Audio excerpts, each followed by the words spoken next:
Hey, folks, it's Tuesday, the 27th of July, and welcome back to Money and Politics Now. I'm going to try to, as you can see, I'm actually going to run out to the gym as soon as I'm done, and it's one of those days where you think, oh my God, I ought to just go, and I thought, no, I can squeeze it in. You know how you're trying to beat the clock and think you can get a lot more done than, or maybe I can't. Maybe I'm just trying to be productive. So I'm going to knock out a video real quick here. And a couple of things, because people still want to email me, which I appreciate. There's the email, and we'll just get that out of the way for those who are new and haven't seen this before. And there's the Twitter. I don't tweet a lot. I did today. I'm going to talk about something besides Humbl here in a minute, but let me just talk briefly about Humbl. Number one, as I mentioned on Twitter, I bought more shares today, kind of about the same price I bought last time I bought, right about 89 cents. Low volume on the stock, and as I also said, the fact is, I mean, theoretically, in case no one said this to you before, you know, you could theoretically have one guy trade Humbl by selling his shares and have nothing more than 100 shares traded on the day, theoretically, and the stock would go down. And so everyone who has the stock, if you price it to market, which is, you know, the stock market, then the value of your portfolio is down by whatever it fell on those 100 shares. Now, with Humbl, that's certainly theoretical. But it goes to show the point is when you have low volume days, it's not a major expression of the marketplace, of the people out there in the world who are investors to have the stock go down a little bit on light volume. That's number one. Number two, someone tweeted, I just didn't, trying to do this quickly, want to look for the tweet. And not to pick a fight, it's just that somebody said, well, it's as simple as revenues and expenses. You know, it's not complicated. That was the tweet, or words to that effect. And my response was, you don't use that measuring stick when you're talking about a startup. I keep feeling like a broken record. I can only imagine what someone running for office must feel like, because they probably have to say the exact same thing over and over again a million times. If you have a startup, you should not be comparing it or looking at a startup's revenues as if you're buying a long-established company. Now, to take the comment of this guy with the tweet, well, it's just about all revenues versus costs.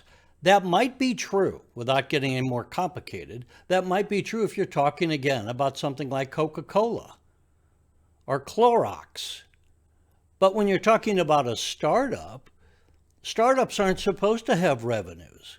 I mean, typically speaking, they're starting up. Talk about not making it complicated.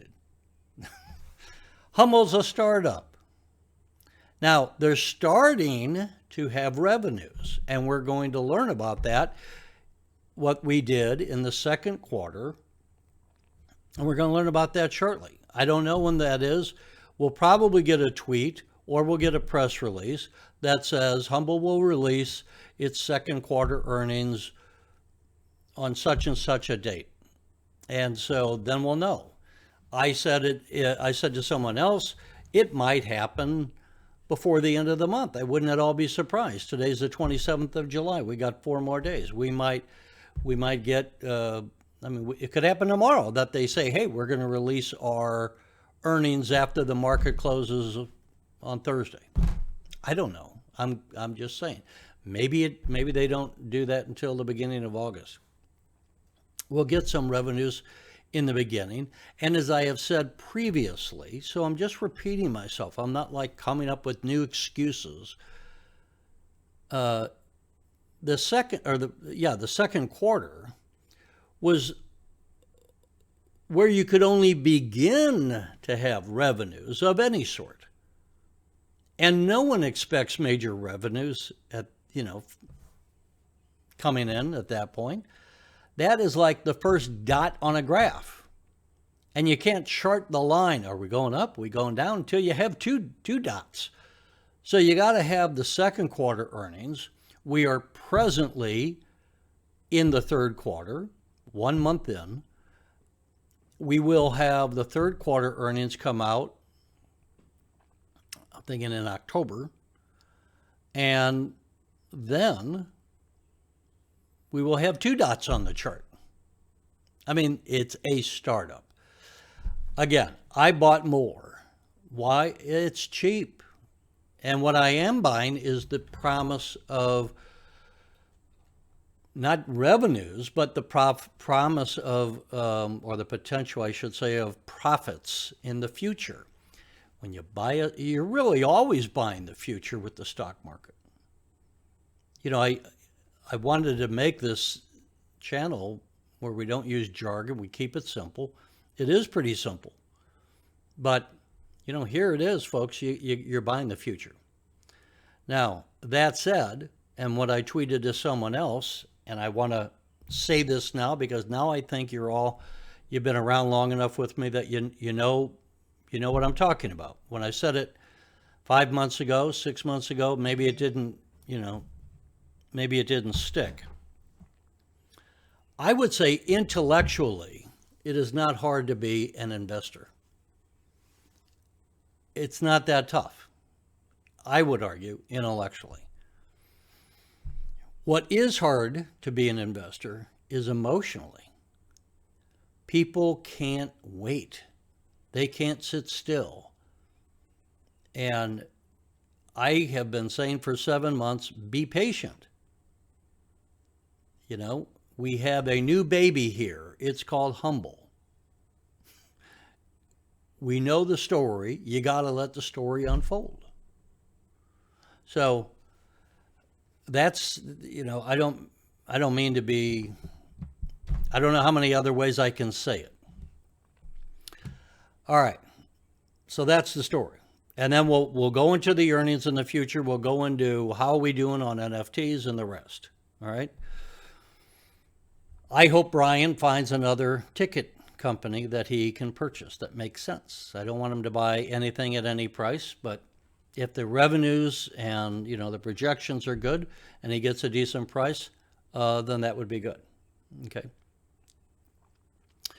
Now, one of the this is my transition to something different. I want to show you something that maybe you know about, but this is a private company, so you can't buy it. But one of the fascinating things about, I think, and I've said this before about investing, is that you learn about things. If you're, look at what we know about Humbl, and digital currencies and the rest.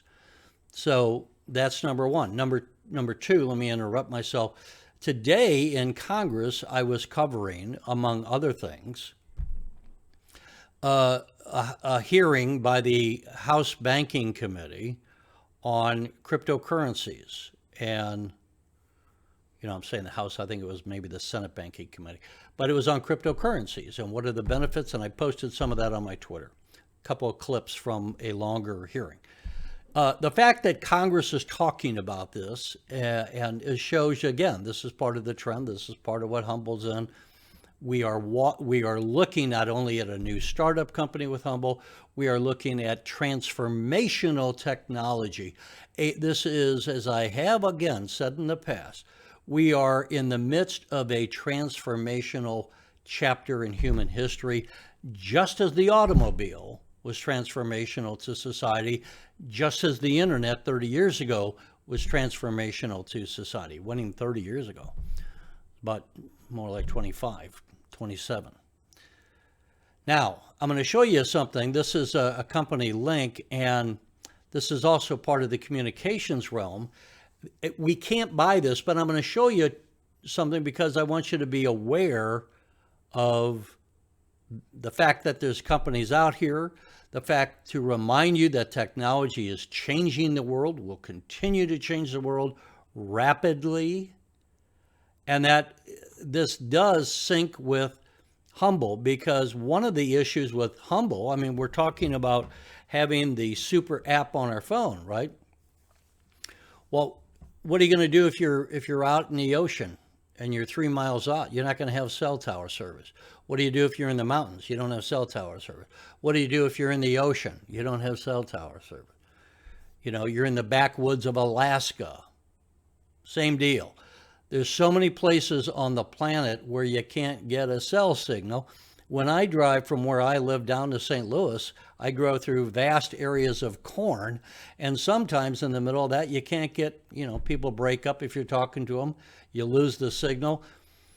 We're still so early in the delivery of mobile phones after 30 years that, you know, we still don't have the entire United States blanketed, much less a lot of these other nations. And look at what it means in places like Cuba, where they huddle around hotels in Havana just to get a signal. Let me play a bit of this video. I don't know that I'm going to play it all, but I'll give you a bit of, you know, what's happening with this company. Network that links all 5.2 billion cell phone users on the planet with universal broadband connectivity. The existing phone in your pocket will stay connected everywhere. No change to your phone. It's almost magical now that you can connect to the phone without any change of the phone. That the phone in your pocket today can be connected everywhere.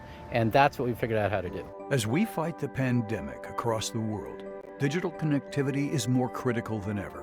Link connects rural and remote communities to emergency services and disaster relief. Emergency notifications and critical health information will reach everyone.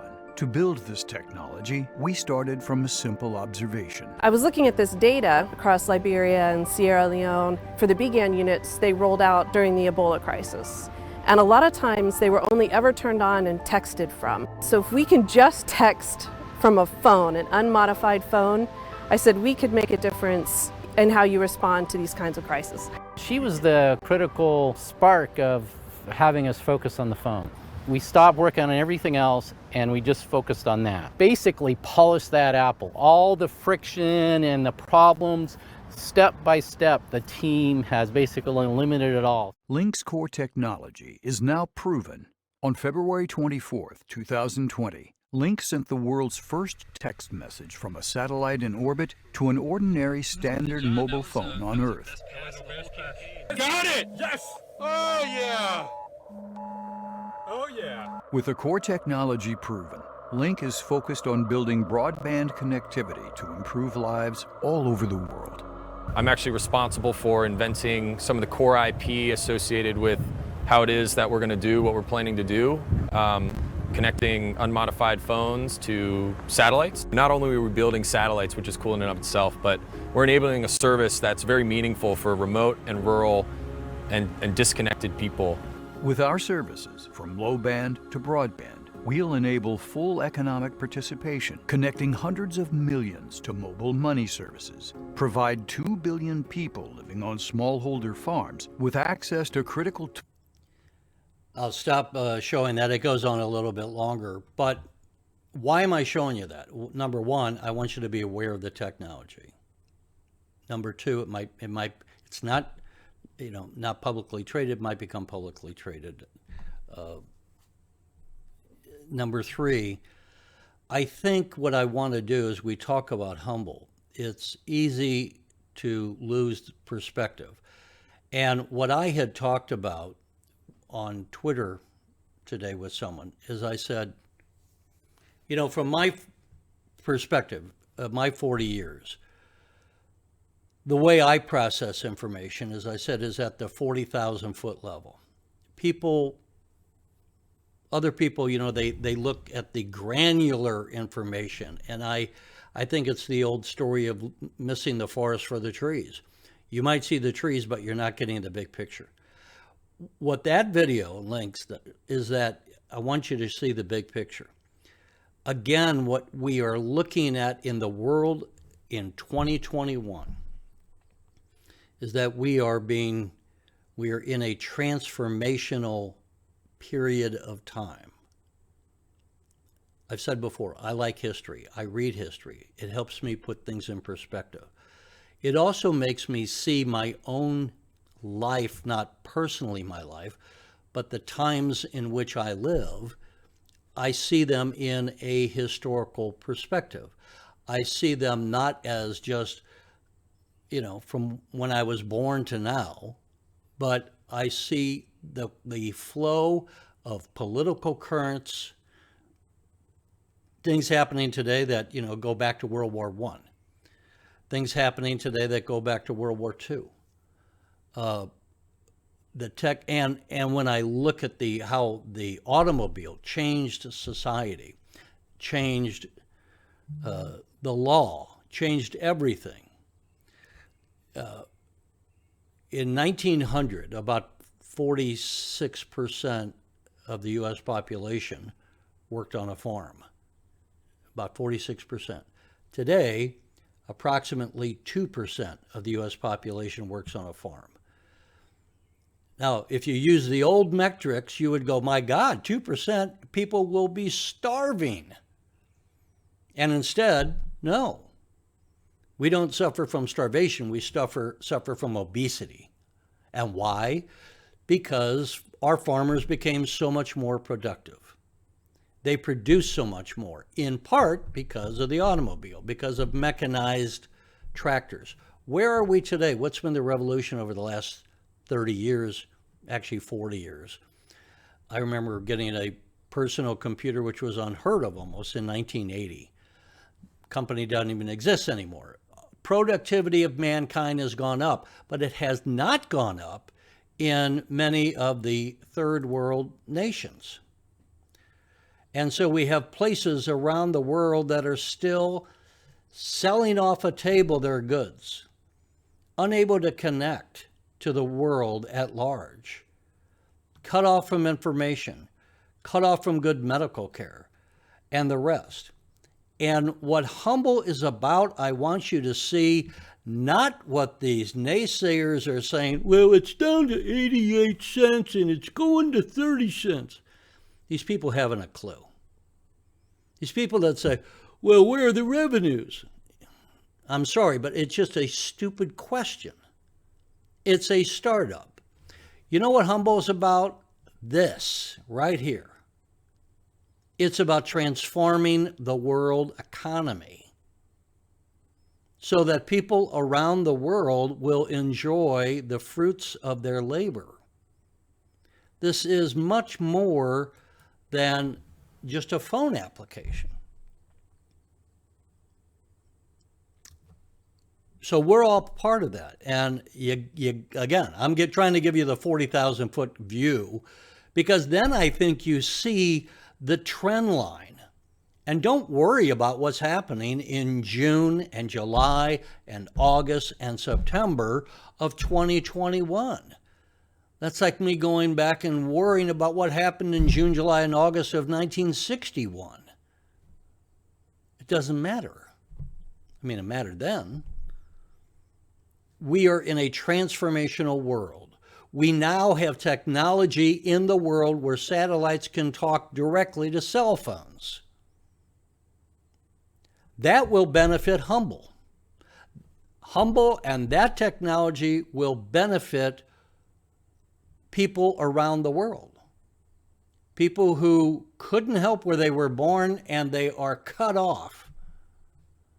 My brother went to Africa last year and he was talking about going to a village where their homes were built out of like elephant dung.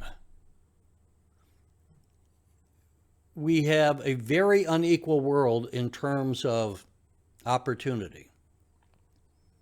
I am a capitalist. I make no bones about it, and I don't apologize for it. Why? Because capitalism is the greatest form of creating wealth the world has ever known. It is why every time you have a country go from being socialist to capitalist, or more towards capitalist, you create wealth. Look at China. Look at the Soviet or Russia after the Soviet Union. Look at East Germany after the wall came down and they got rid of the socialism. If Cuba today could get rid of their socialist government, their communist government, that nation would see an explosion of wealth. An explosion. I mean, money would flow into there like a dam bursting. Building high rises, be a great place to retire. The culture, the weather, the beaches. It's a magnificent country. Why did we have wealth stop at the Rio Grande? Did God stop sprinkling natural resources at the Rio Grande? No. The difference was the government of the United States versus the government of Mexico.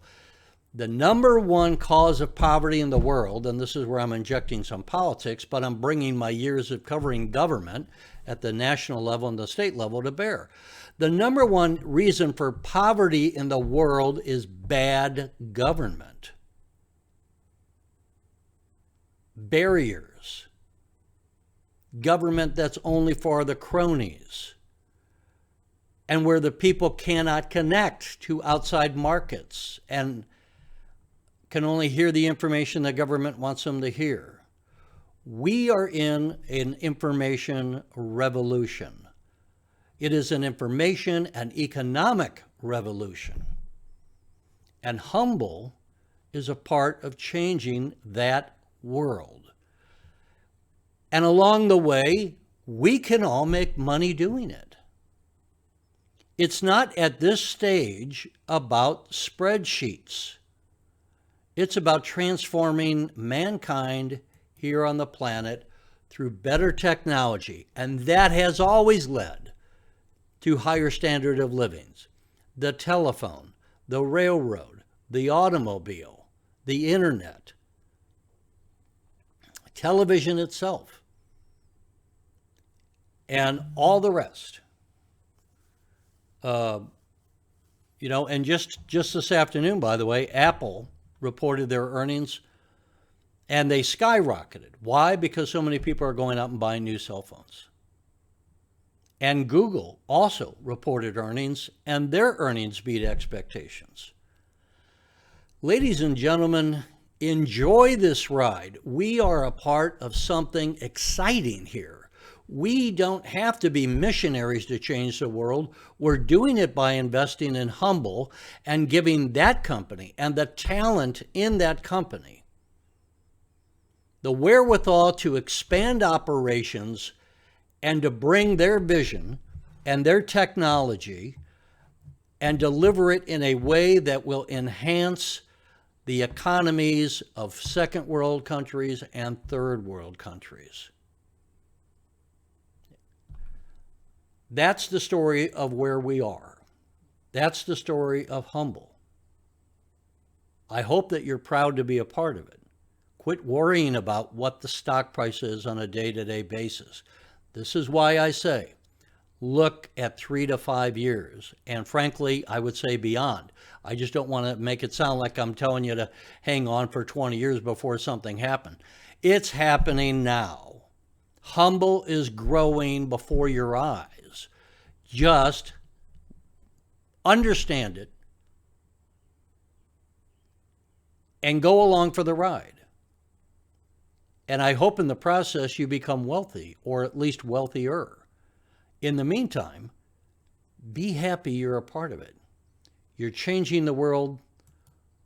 You're changing the world for the better. And with that, I'll let you go. Have a great night, folks. Give me your comments. Let me know what you think, as always.